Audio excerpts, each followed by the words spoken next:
Aparte de eso, nosotros podemos encontrar hongos que sean microscópicos y macroscópicos. Por ejemplo, en los macroscópicos ya dijimos que son las setas.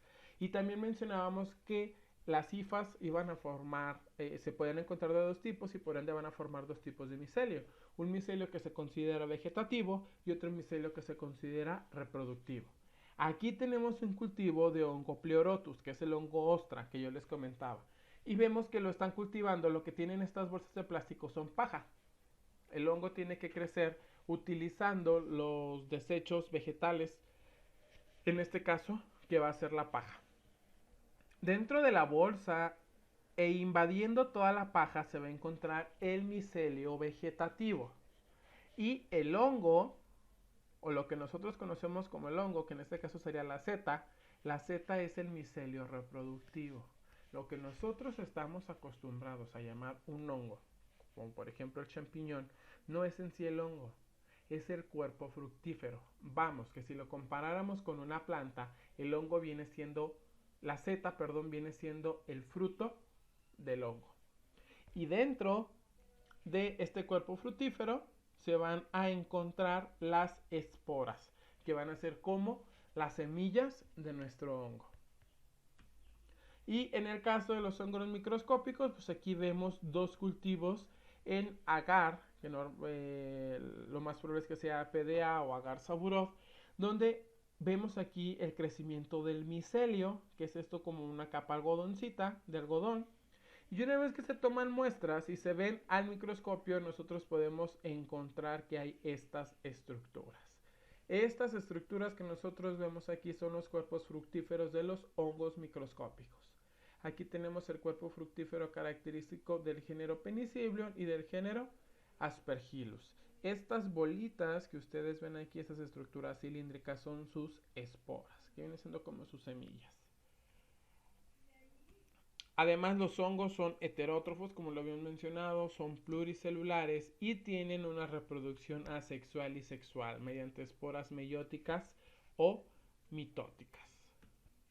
Bien, aquí nos comenta que las esporas son formas de reproducción características y específicas de cada género, es decir, que cada género que se esté dentro del reino de los hongos va a tener una espora característica.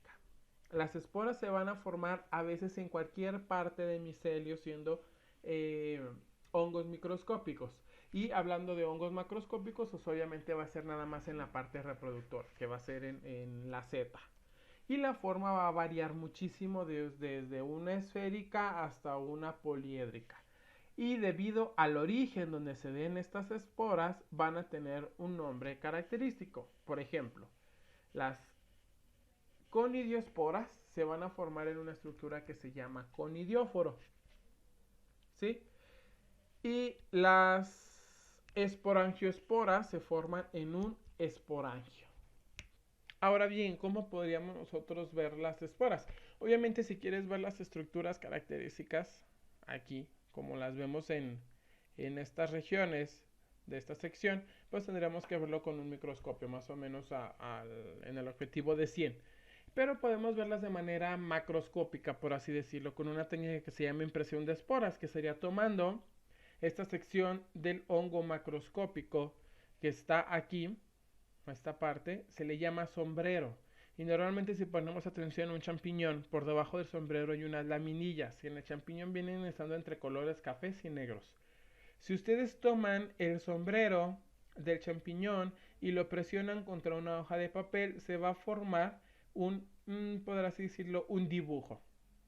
Si este dibujo se genera mediante las esporas que se liberan. Así ustedes pueden observar la disposición de las laminillas y qué color tienen las esporas de ese hongo. Ahora, no todos los hongos tienen las esporas o producen sus esporas por debajo del sombrero. Hay otros tipos de hongos que tienen una producción de esporas un tanto curiosas, como es en el siguiente video.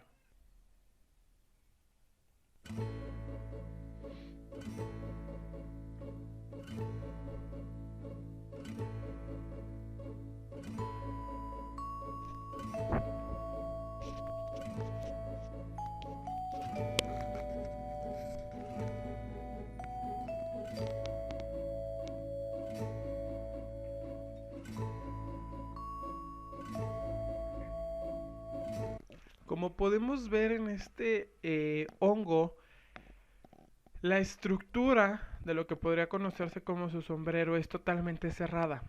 Las esporas se van a formar adentro de esta estructura que parece como un saco. Esto que vemos aquí, ¿sí?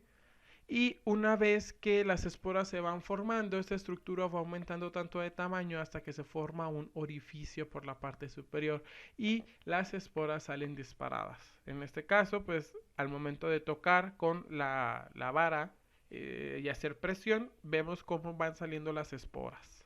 Ahora, los hongos también se consideran, o los hongos filamentosos, aquí sí podemos encontrar desde criófilos, mesófilos y termófilos. Es decir, que los pertenecientes a los hongos filamentosos van a tener los tres tipos de adaptación para la temperatura. Son de una respiración aerobia, pero también podemos encontrar algunas especies facultativas, que es decir, que se van a poder desarrollar en presencia de oxígeno o en su ausencia total. Y van a presentar una morfología variada. ¿A qué nos referimos con esto? Dentro de la morfología de los hongos se van a encontrar dos clasificaciones. Aquellos que son monomórficos y otros que están denominados dimórficos. Estos últimos, es decir, los dimórficos, van a presentar una morfología que depende de la temperatura. ¿A qué nos referimos con esto? Estamos hablando que tenemos dos tipos de hongos, aquellos que son levaduriformes y los que son filamentosos. Esas son las dos morfologías que existen. Los que son monomórficos solo pueden ser levaduriformes o solo pueden ser filamentosos.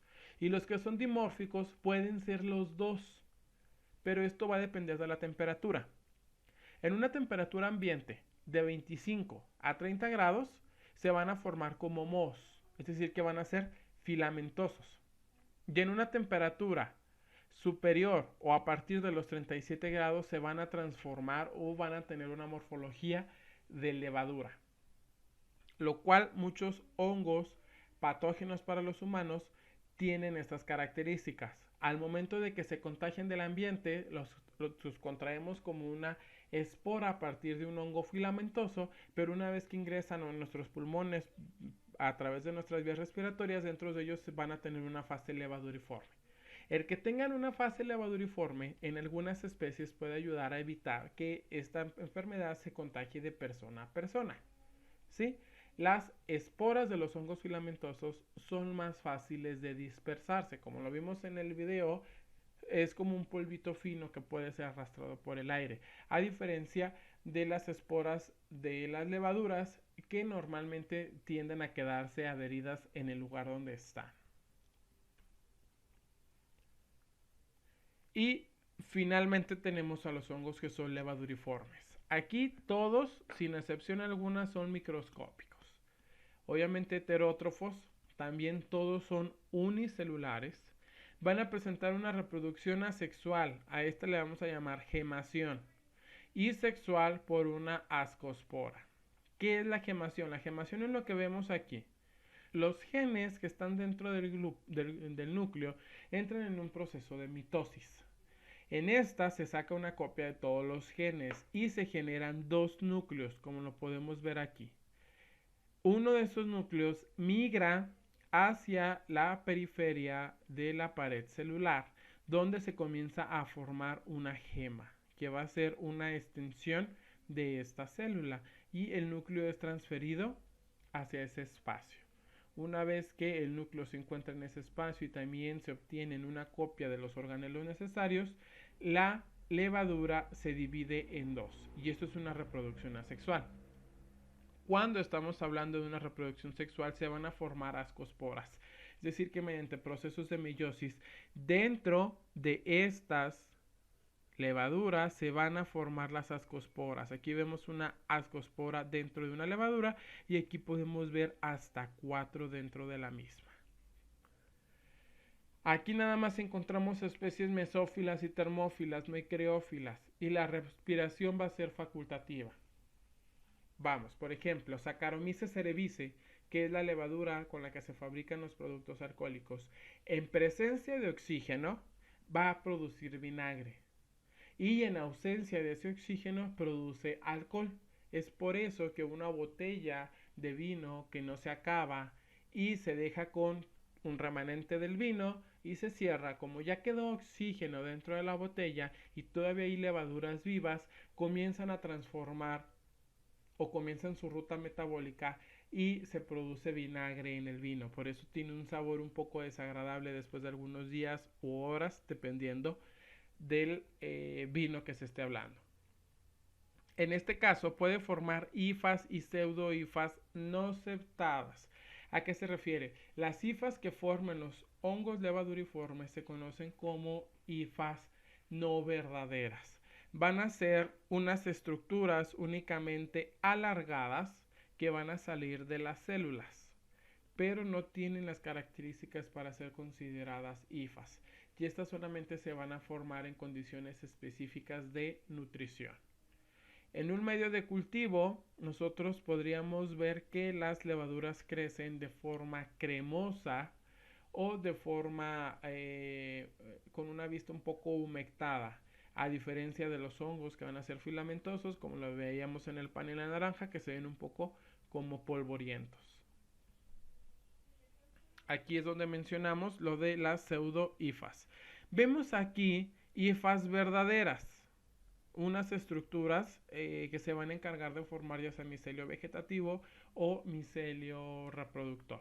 Aquí tenemos una levadura y vemos cómo las pseudocifas simplemente son extensiones de la célula inicial de la levadura.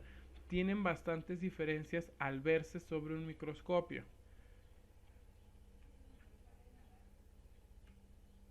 Y bueno, hasta aquí terminamos. Dejamos el tema de la reproducción para el siguiente video porque también es algo amplio.